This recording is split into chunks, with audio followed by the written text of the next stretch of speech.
વડોદરા શહેરમાં અસામાજિક તત્વો બેફામ બન્યા છે।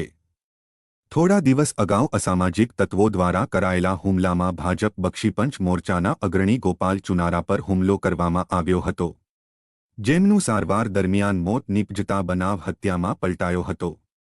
પોલીસે હુમલો કરનાર 2 આરોપીઓની ધરપકડ કરી છે।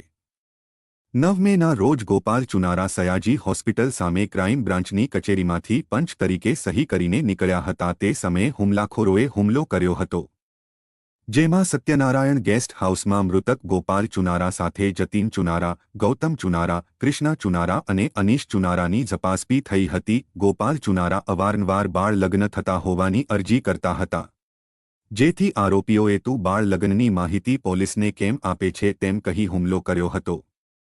આ હુમલામાં ગોપાલ ચુનારાને ગંભીર ઈજા થતાં સારવાર અર્થે સયાજી હોસ્પિટલ અને ત્યારબાદ ખાનગી હોસ્પિટલમાં દાખલ કરાયા હતા।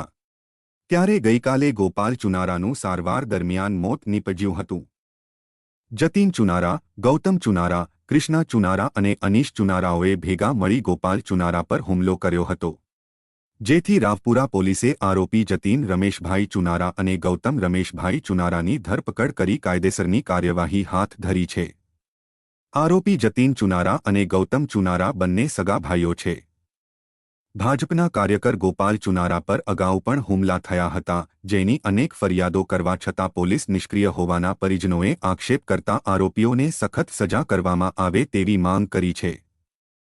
આ ઘટનાને લઈને C division ACP Ashok Rathwa દ્વારા એવી માહિતી જણાવવામાં આવી હતી કે ગોપાલ ચુનારાએ અનેક વખત બાળલગ્ન અટકાવવા માટે અરજીઓ કરી હતી, જેને કારણે જતીન ચુનારા અને ગૌતમ ચુનારાને મન દુઃખ હતું, જેથી આરોપી દ્વારા ગોપાલ ચુનારાને મારવામાં આવ્યો હતો। બંને આરોપીઓ ઘટના બાદ નાસ્તા ફરતા હતા।